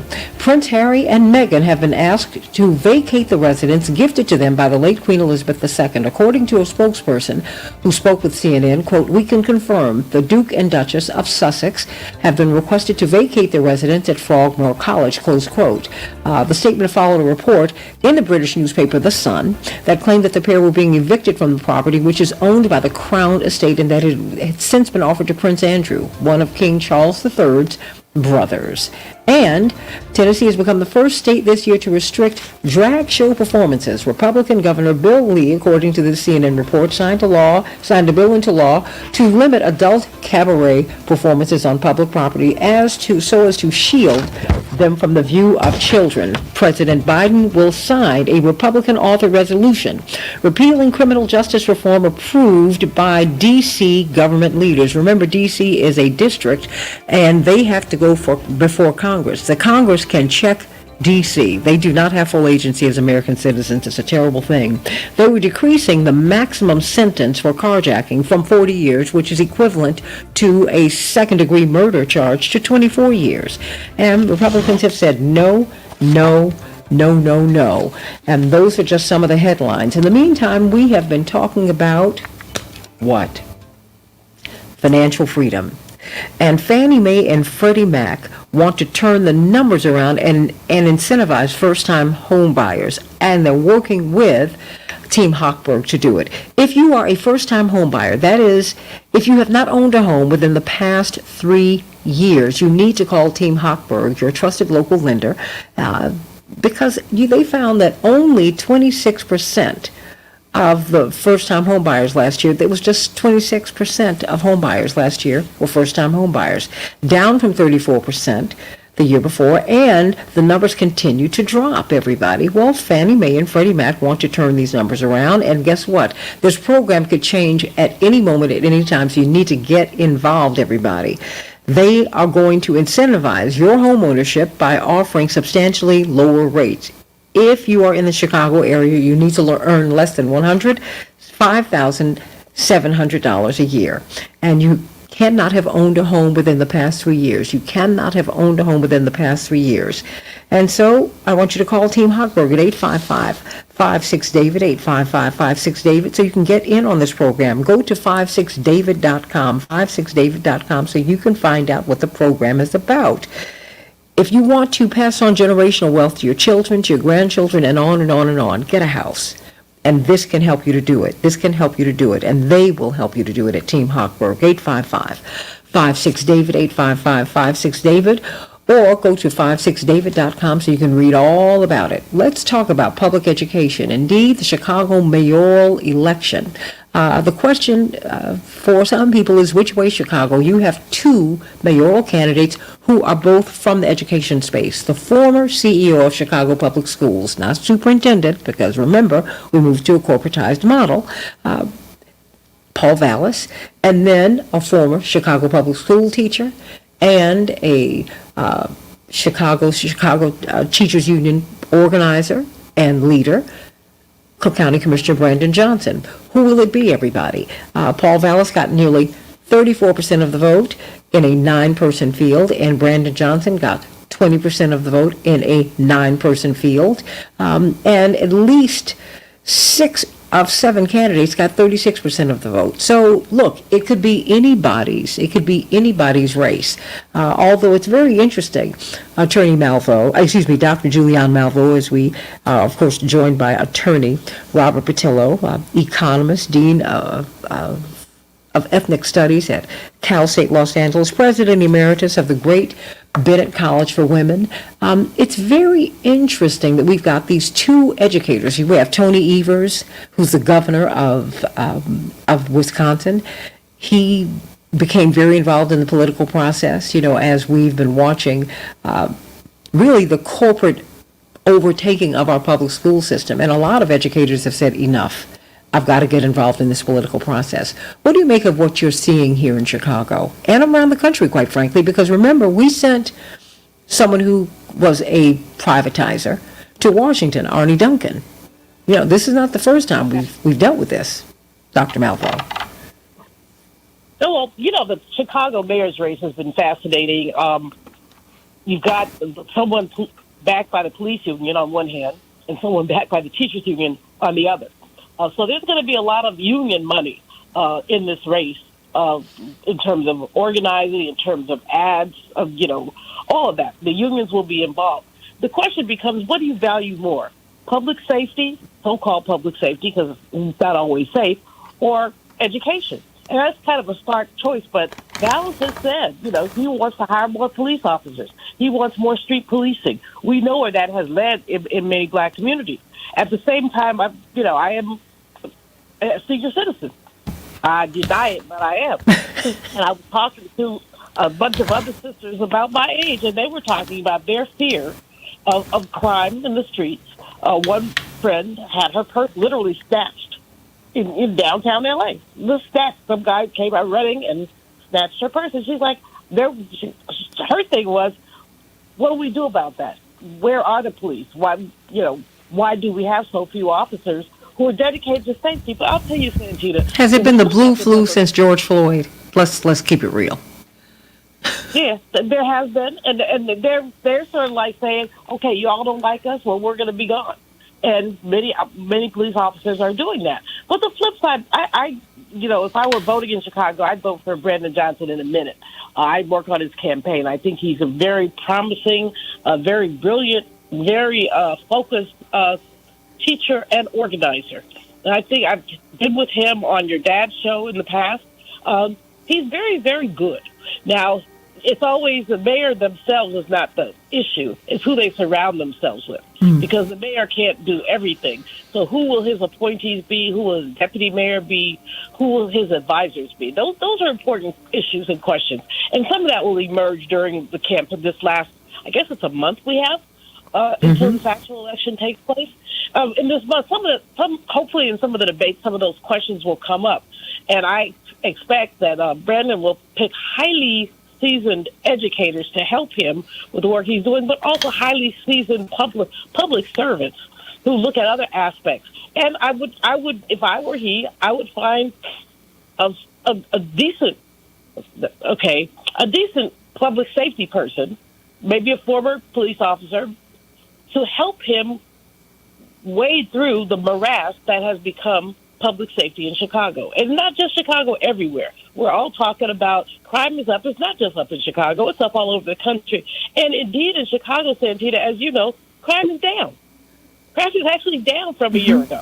Lori Lightfoot didn't do herself any favors by not trumpeting aspects of her record and by, well, she just didn't do herself any favors. She ran a poor campaign, and she got what you get when you run a poor campaign. You lose.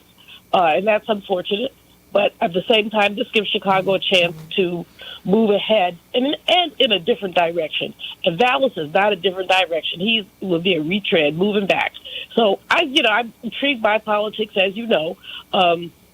Enjoy doing political analysis. And when I look at Chicago, it's going to be an interesting month. Let's just say, it's going to be an interesting month. But I do hope that the mayor coming in is aware of the issues that are challenging education. Well, what are they? And ensuring that first of all, access to quality education.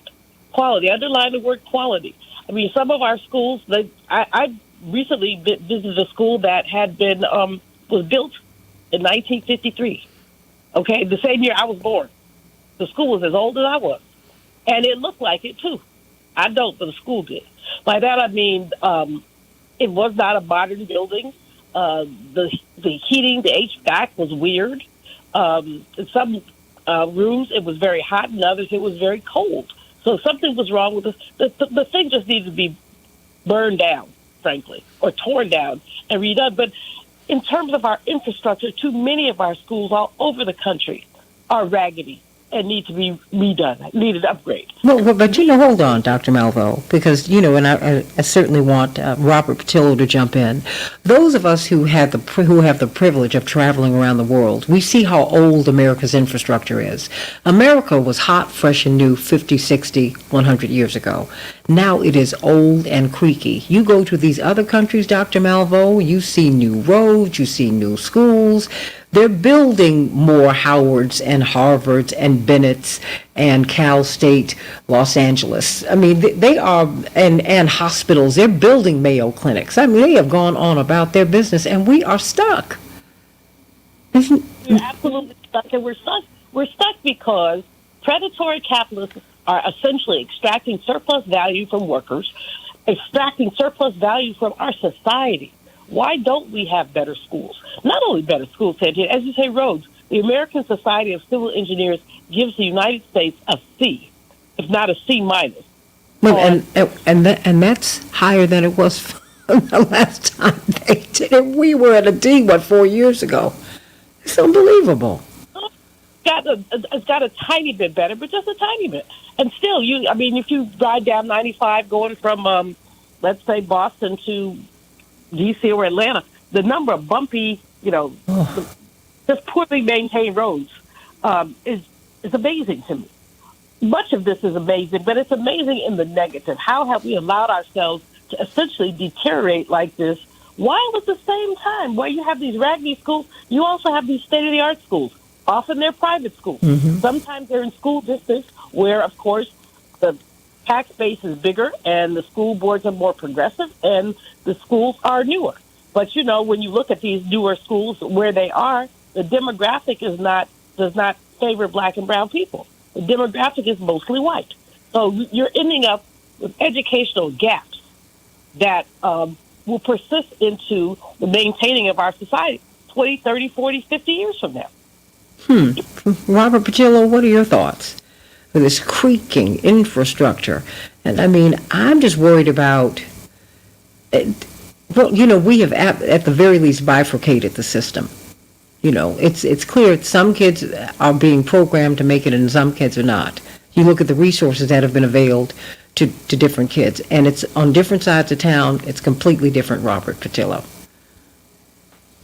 Well, I think the biggest thing that we have to understand is that this is not on accident. This is not the system malfunctioning. This is the system operating exactly as it was designed to function. They trained one group of people to be the leadership class, the aristocracy in this country, and they trained the rest of the country to know just enough to be able to push the buttons at the factory to keep the machinery of capitalism working. And that's just the reality of things. You have to have a certain number of people filling up the jails. You have to have a certain number of people digging the ditches. You have to have a certain number of people making sure that the rich people have something to walk on, and that's how they structure our educational system. The people who are at the top of the economy, they don't send their kids to the same school that the rest of us go to. I think that particularly for elected officials, I think that elected officials' children should have to go to the schools that those elected officials are voting on. It's never made sense to me to have mayors and city council people and county commissioners, aldermen on down the line, and all their kids are in parochial or private school or Catholic school, but they're voting on issues for school districts that won't affect their children. I don't think that has ever made sense. And as I said earlier, when we're talking about addressing issues in education, it has to be a holistic approach. You have to deal with the fact that some of these kids are coming in and being dropped off in brand new Mercedes, and other kids are walking through crime-ridden, drug-infested streets to get to school. And you have to take that into consideration when you're dealing with test scores. You have to deal with the economic aspects where if the only meal I'm getting per day is at school and the rest of the day I'm starving, and on weekends I'm starving, then my test score is going to be significantly different than students who don't have to go through that. When we're looking at the issue of two-parent households and having somebody who's able to help you with homework at night, well, we need to create a social structure to give parents more flexibility. So there's a long panoply of issues that don't simply involve giving more tests out to kids. And until we realize that, we'll keep spinning our wheels and falling further behind. Limo, what's your take on all of this? Is Limo still there? I'm here. Can you hear Okay, me? now I can. Hey, what's going on, honey? You got a couple of minutes before we go to break. You and your guests. Okay, thank you. Yes, Malcolm X once said that only a fool will let his enemies teach his children. We got a lot of enemies. We got a lot of enemies teaching our children. The industrial trades, that's what we need in the high schools like it used to be back in the 50s, 60s, and 70s. Industrial trades in all public high schools. Anything less than that, other than that, would be uncivilized. And when them candidates, politicians that come on your show, would you please tell them that we demand industrial trades in our public high schools, and can they deliver that? Can they deliver that when they come on the show? And that's what we need, and that will reduce crime, and that will build black institutions starting from industrial trades. And what do you think about that? Well, Carter G. Woodson said the same thing, that you never hand your child over to your enemy for teaching. You just don't do it. And we do it. I think that we've got to begin to take control of our system. And I would say that because I think of my Jewish friends, Limo and Dr. Malvo and Attorney Patillo, and how they would go to Hebrew school. And they would be inculcated with their history and with purpose. And, we kind of had something like that when I was growing up. When we had public schools strikes, which we had all the time in Chicago, you never missed a day, because at Push, at Operation Breadbasket and Operation Push, some teachers walked the picket line, other teachers would come over to Push, and we had them at different churches so that you wouldn't miss a beat with school. And that was a very important thing. And on the weekends at Operation Breadbasket and Operation Push, we were taught our history. And, Dr. Malvo, to me, that's really important. Dwight McKee was on here yesterday talking about connecting your learning to purpose. And when you do that, you understand why you're learning. What do they say? The two most important days of your life: when you're born and when you understand why. When you understand why you need to learn, what it does, I got 30 seconds, Dr. Malvo, before we go to break. Well, I'd like to, Saturday schools are really important. What we do for our children outside of formal education is really important. Reading is really important. Buying books for our young people. And what's equally important, Santita, Attorney Patillo talked about poverty and eating and all of that. Those of us who are relatively well off ought to be helping others. Our sororities and fraternities, our churches ought to be helping people. And some churches are only open on Sunday. Look at all that real estate. What could you be doing? You could be feeding people. You'd be teaching people. So I think that we know the education system is somewhat broken, not everywhere, but somewhat. But we also know that we have fixes. In our sororities, we have retired teachers. What y'all do? Absolutely. Absolutely. Absolutely. I mean, and we need to be doing it. I mean, look, everybody, you know what Cuba does? You know what gets ahead of tourism for them? The exporting of doctors. They went from being one of the least literate countries in this hemisphere before the revolution to being the most literate. They are the most literate, and they have more doctors per pound. They have 3 times as many as we do in the United States. What are we doing? What are we doing? They export doctors all over the world. That's what they do. What are we doing? We have fewer doctors, fewer nurses, fewer LPNs, fewer people who can actually really clean a hospital. That's its own skill. Something's not right here. Let's talk about this on the Santita Jackson Show. What about education? What do you want these mayors to do when they get into office about education? Back with more of the Santita Jackson Show. And how can we hear you, Dr. Malvo and Attorney Patillo? Dr. Malvo, when can we hear you?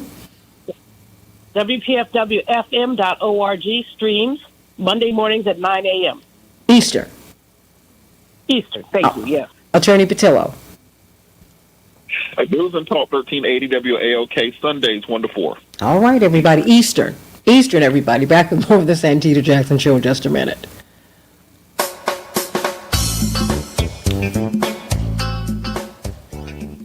I'm going to get y'all to remember to push your shows. How about that? I'm always having to do that. But thank you. You got a little bit better, Dr. Malvo. Julianne, you got a little bit better. You said, oh, you can stream here. Go ahead, girl. I'm proud of you. Thank you. I'm like, what? Would you let somebody know how they can hear your show? Because people want to hear you. You have a lot of people who love you. I appreciate that. That's right. Appreciate it. I mean, they are sending you much love today, and Robert, too. So everybody, come on. Call us at 773-763-9278, and let me know what you think about education. Let me know what you think about crime. Let me know what you think about the issues that are going to drive this campaign. I'm telling you, Dr. Malvo and Attorney Patillo, a lot of high-profile black people are supporting Paul Vallis.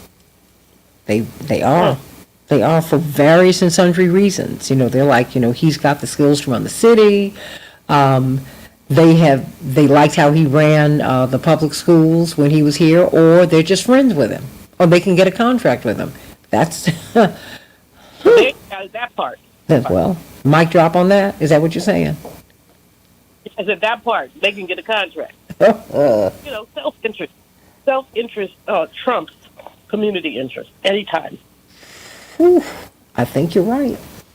I think that's what's happening. And it's a very real thing, because I have, look, I'm not putting my thumbs on the scale on any candidate on this show, but I think you all know where I am in terms of my support. That having been said, when I have candidates on, I will be respectful, period. And that's it. That's all. I believe in public education. I'm a product of it. Did I go to one of these highly competitive, highly selective schools? Yep. And I worked real hard to get into it and I had to make sure that I got into it without any preference because of the controversy that always surrounded my father. So I get it. That having been said, I think you ought to be able to walk down the street to an excellent school that's internationally competitive if we're going to be the greatest country in the world. Yes, I'm sorry, Henry. Sorry, we have 2 minutes. Okay, thank you so much. Thank you. So call us at 773-763-9278, WCPT. And, Dr. Malvo, you should speak, you and Greg Mathis, you all are the co-chairs of Push Excel. I mean, and the model that Reverend fashioned 50 years ago about having parents and teachers connect, about not looking at primetime TV, and doing and studying. All of that it's so relevant today, and we're so far away from that. We're so far removed from that, and it's a little unsettling, Dr. Malvo.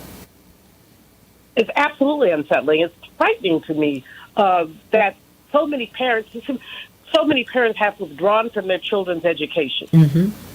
And so, Santita, one of my sisters does substitute teaching. She's a retired attorney, and she does substitute teaching when she feels like it. But she has had so many run-ins with parents who resent.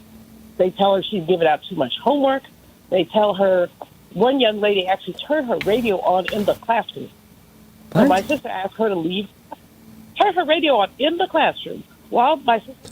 Back in 30. She asked the girl to leave, and the girl refused. The girl refused.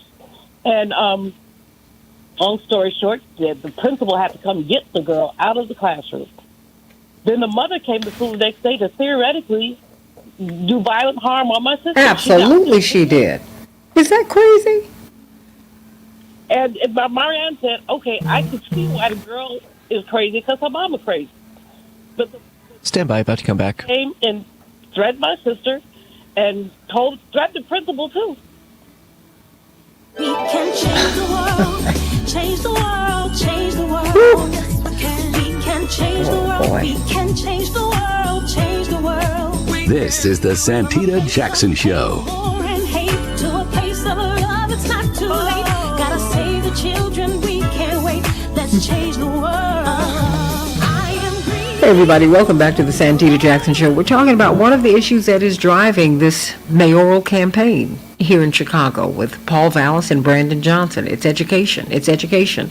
The corporate media have been talking about crime, but no one wants to talk about public education and where it is going and where Paul Vallis would take it and where Brandon Johnson would take it.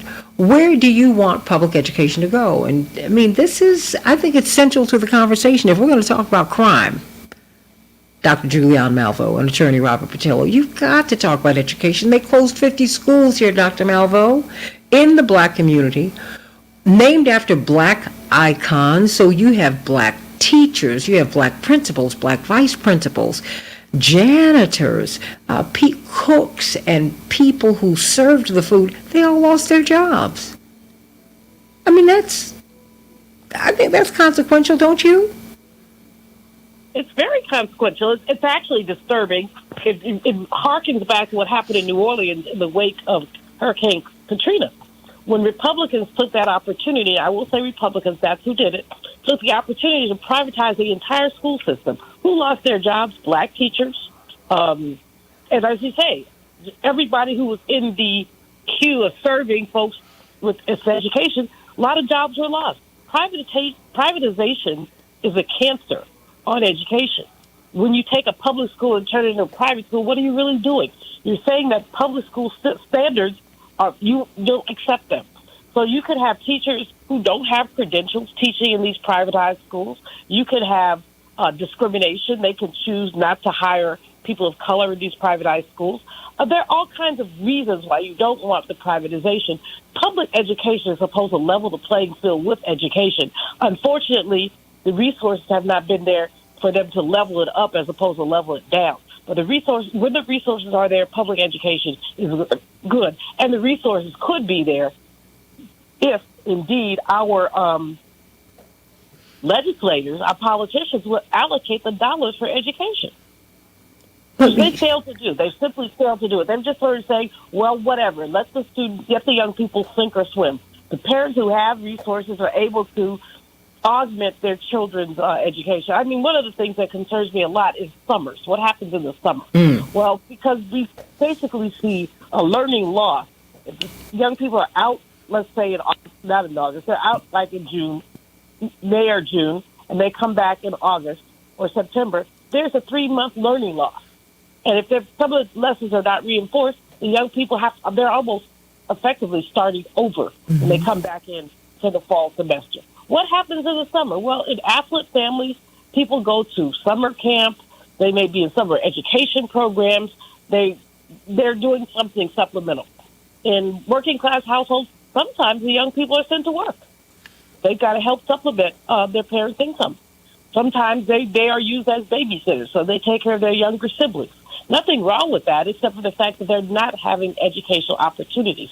This, again, is where if the public sector doesn't step up, basically our civil society organizations must. Again, our sororities and fraternities, our civil rights organizations, our Jack and Jills and others. Although Jack and Jills basically serve affluent parents, and they probably do have summer programs. But we need to make sure that young people are having stimulative learning all the time. And too many young people are basically left adrift. Now, another piece of it, and I'll stop talking because I know the attorney has a lot to say also, but another piece of it is the fact that we have young parents. Young parents often don't understand education because they didn't have any either. And we just have to look at how can we help those young parents then understand what's going on? How can we supplement the education that they're not providing for their young people? Saturday schools, after-school academies, all those things make a difference. But you're not over-talking. I mean, please, you've been the president of Bennett College for Women. And in HBCUs, you know, Dr. James E. Cheek, who was the president of Howard when I was there, he said, "We are Howard, not Harvard. Do not judge us by whom we bring in, judge us by whom we produce." So black colleges will take kids who don't have the sterling test scores, and they work with them and make them the sterling students. Dr. Ronald McNair, the Challenger astronaut who was killed in that tragic crash, he went to North Carolina A&T. Do you know when he was admitted to A&T, he was an at-risk student, Dr. Malveaux and Attorney Patillo? This MIT-trained scientist, astronaut, was an at-risk student. But he was at MIT when I was there, and he was a great guy. It was so tragic to see him die. It was just very, very tragic. But at A&T turns out amazing engineers, pre-med students, all of that. It's an excellent university, and as has been a college, as so many of our HBCUs, and again, often under-resourced, but still able to produce great results. Absolutely. Before we go back to the callers, I mean, Robert, what do you think? I mean, because, you know, you went to Clark, I went to Howard, you know, it's, you know, I see that, you know, there are a lot of diamonds who come out of these so-called out of these under-resourced situations. I mean, I can only imagine what you would do if you poured resources into these schools. If you had the intention, should I say, Robert, of educating these kids. Well, absolutely. And this is one of the big things of why I went to an HBCU, because when I came out of high school, I wasn't ready for college. And I did not realize that until I got to college, that the high school curriculum that I had come from had not educated me, had not prepared me for graduate or for secondary education. And also, I wasn't socially prepared for college. I needed an incubator. I needed somewhere where I could go to hatch before putting me out into the broader white world that existed out there. And HBCUs do an outstanding job of that, of actually preparing you to be ready to learn. That entire first year, often cases, is preparing you to learn how to learn, to prepare you to understand that, well, maybe you don't want to get an 8 a.m. class on a Friday during the spring semester. You're probably not going to that class. Maybe you need to understand that you can't use the same study techniques you used in high school as you used in college when it comes to doing term papers, etc. So we have to start focusing on pushing these kids out of high school, not just being ready for college, but being ready for the working world. What we're seeing with Gen Z and Gen Alpha is that a college education is becoming less and less important to them. My sister, God bless her soul, my little niece just turned 18 last week. And when I tell you this little girl is trying her best to kill her, in every way, shape, or form.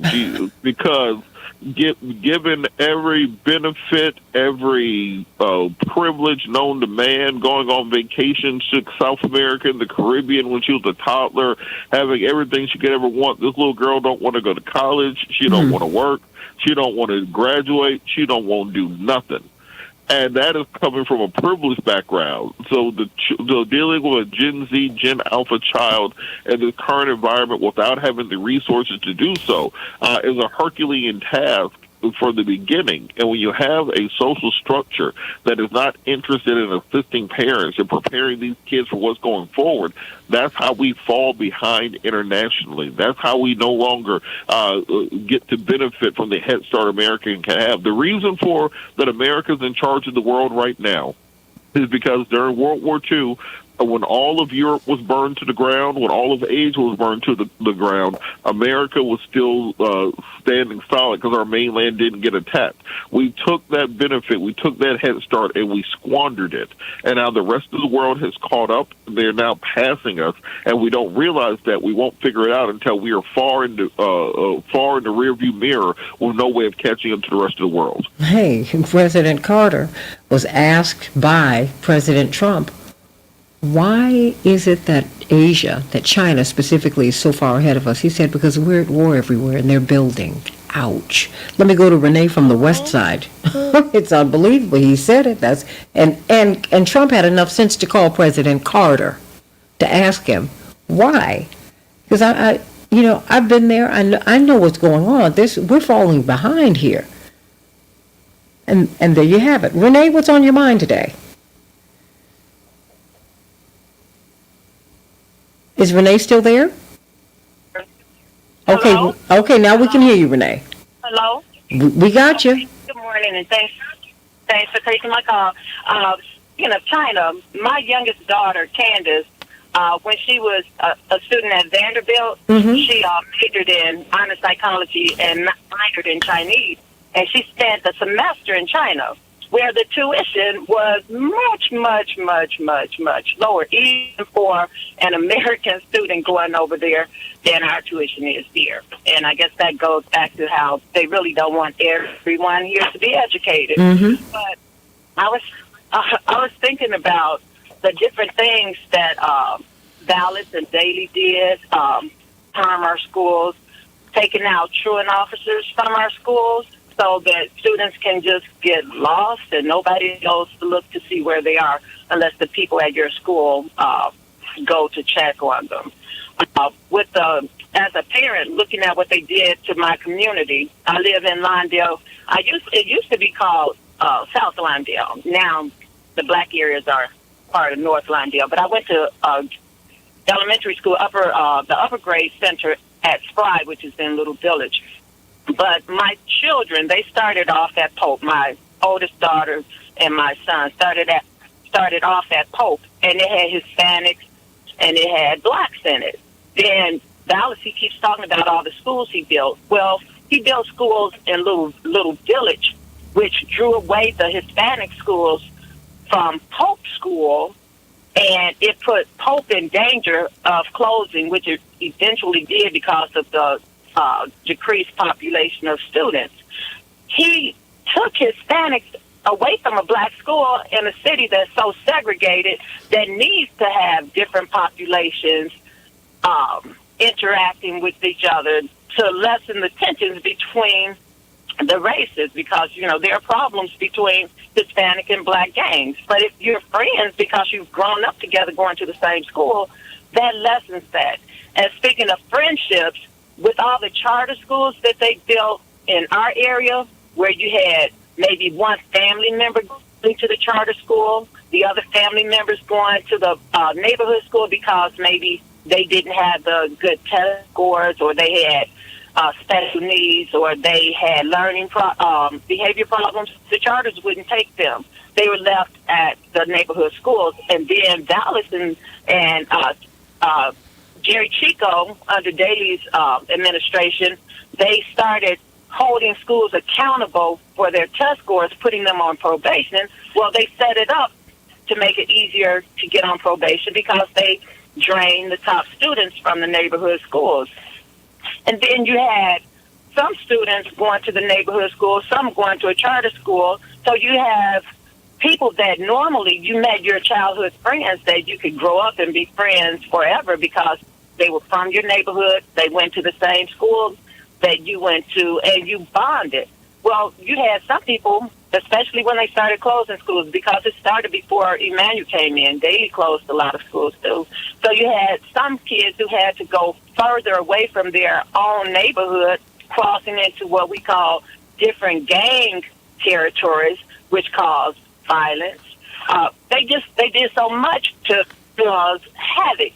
And when they closed mostly black neighborhood schools, but the Hispanic schools that they did close were in neighborhoods that just happened to be gentrifying on the north side. So everything he did was for a business model, yes, but a business model that saw no value in blacks and some Hispanics if they were in the wrong area. But he did build a lot of schools in Little Village, but he did that to divide and conquer the black Hispanic coalition that had formed, when Harold Washington was elected into power. They knew what they were doing. Divide and conquer always worked.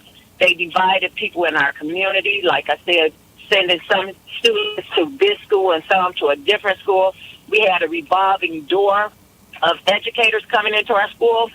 You guys talked about it yesterday. Teach for Chicago started under Daly. They brought in people from outside. They brought in people, some of whom weren't making it in their own businesses. We had an attorney who came in. She couldn't even hack it from September to November. It was a revolving door. Who did it hurt? It hurt our children.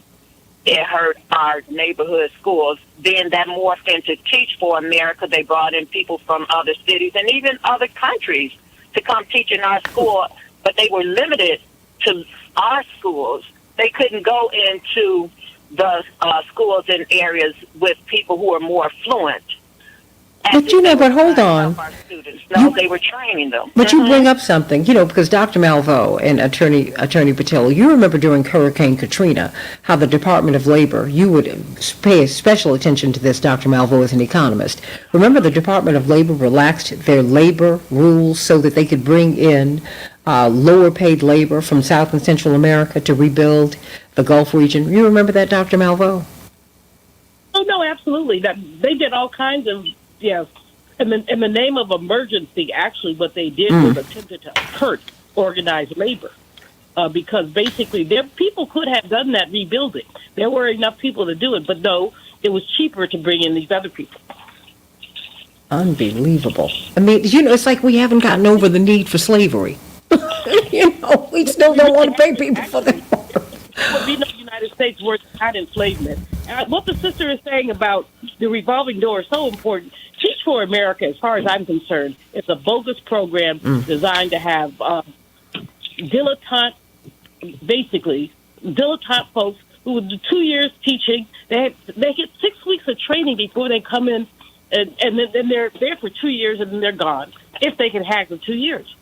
So the revolving door is real, and as opposed to when the school is connected to the neighborhood and the people are all there, you have the same teacher who's teaching. First, she's had Santita, then she has Jesse Jr., then she's had Jonathan. So the family, everybody knows. So you don't fool with Mrs. So-and-so because she knows y'all. Absolutely. And that is just much more important. And you have these revolving door folks who come in, go out, come and go out. The sister's right on point with her analysis. I really appreciate it. Oh, I do too. And she is a teacher and a top-notch teacher who produced top students, and her children are very high-performing professionals. I mean, look, the public schools can produce the best students if that is the intention. I mean, Robert Patillo, if that is the intention. Intention guides everything, Robert Patillo. And I think that's what concerns me about this election and all of them. Because I see the corporatization. Well, America's business is business. Let's be honest. The Imperial Project is about business. It's about these European countries coming over here and taking the resources from America and profiting off of it. I mean, that's what they do all day long. But I think we need to be concerned about education as we talk about crime. Attorney Patillo, you got to look at education. You got to look at education and how we're going to educate our kids. And young adults. And retrain adults so they can get other jobs, which is what they do in other countries. Absolutely. It's always interesting to me when we have these discussions about jobs and education. We kind of reflectively go back to saying, well, we have to start teaching these kind of industrial factory trade skill type jobs where there absolutely is a necessity for that. But if you look at what's going on across the world, in China, instead of teaching their kids how to build and fix things, they're teaching their kids how to program things. They're teaching people for the digital economy that's going to be dominating the second half of this century. They're training people not so much on how to work with their hands, but how to work with their minds, and understanding that if you can control the information technology of the next decade, then you can put yourself in a position to control the next century. And we haven't figured that out in America yet. Even among the people who are wealthy, even among the good schools here, they still haven't figured out what's going to be needed to dominate the next century, while there's this was time concentrate on what we did in the last century.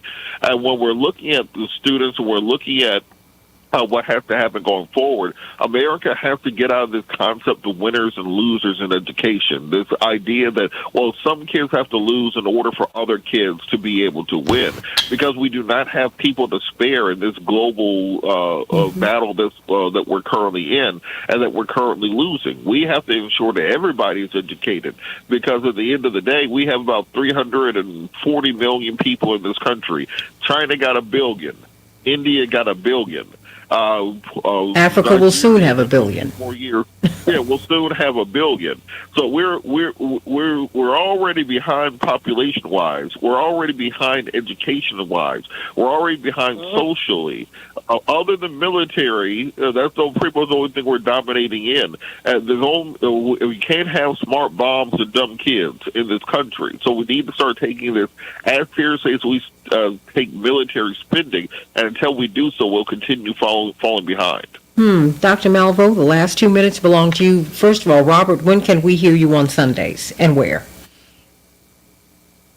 You can hear me Sundays 1 to 4, News and Talk 1380 WAOK. You can also be found on the Odyssey app. Oh, yeah, and also I'm on the Roland Martin Show every Wednesday, 6 to 8. All right. I love it. Dr. Malvo, before you give your closing remarks, where can we hear you on your radio show?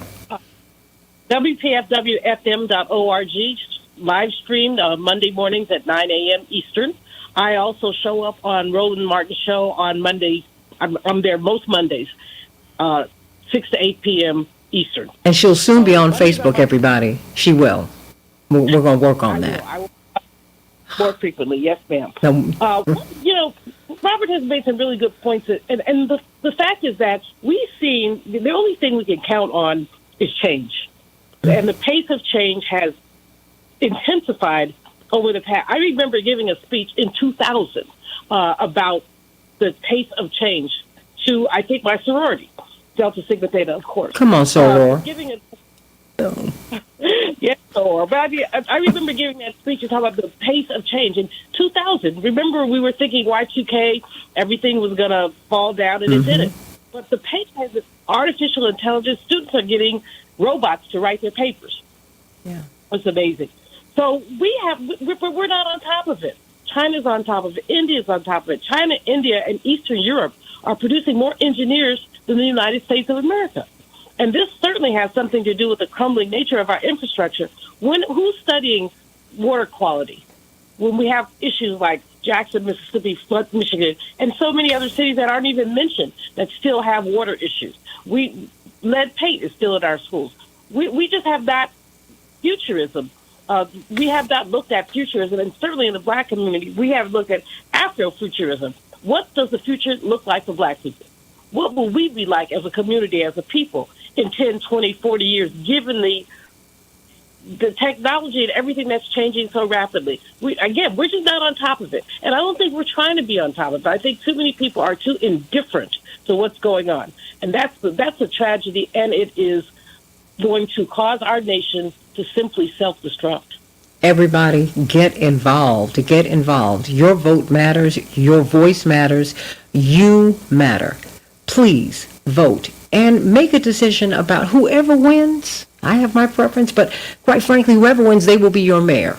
You are the one who controls the kind of education that our children will get. Remember, voting is the end of the beginning, not the beginning of the end. After you vote, no matter who wins, then you must advocate for yourself. Whether you get who you want or not, you better get what you need, always. That's politics. It's for grown people, and that is what we are.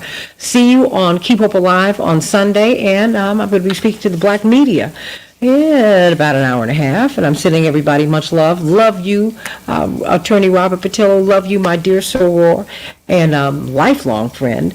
I just met Robert, but he's my little baby brother. But I love you, Dr. Julianne Malveaux. Admire you so much, and you're just the best. You're absolutely the best, both of you. Love you, everybody. See ya on Sunday, and then again on Monday, Lord willing. God bless. Thank you, Henry.